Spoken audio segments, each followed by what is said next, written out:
Okay, class, are you ready? Here's the new topic, the local technology.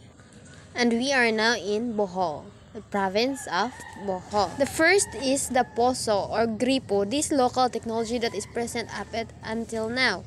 This local technology ay makikita nyo ito sa mga balon na matagal na nagawa. Ito ang ginagamit para makapag-igib ng tubig sa balon. Next is the galingan o pandurog. Ang lokal na teknolohiyang ito ay ginagamit para mapino ang isang naturang buto, katulad lamang ng mga buto ng palay, kakao, mais at marami pang iba. Hanggang ngayon makikita pa natin ito sa ating lokal na pamayanan. Ang pangatlo ay ang araro.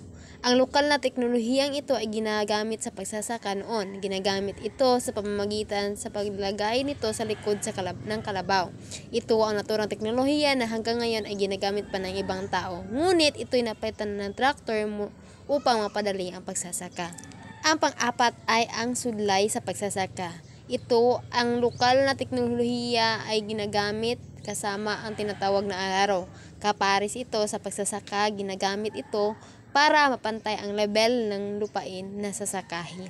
Ito ay kaparihan ng sudlay na ating makikita na ating isusuklay sa ating mga buhok. Kaya madaling mapatag o pantay ang isang lupain kapag ginagamit ito.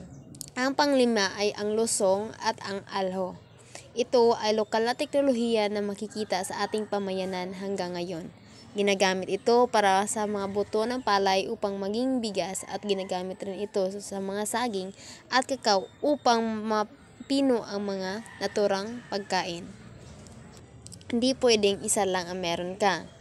Dahil kapag wala ang lusong o ang alho o isa man sa kanila ay wala kang mabubuo dahil wala kang magagawa na isang produkto o bagong likha mula dito. Thank you for listening.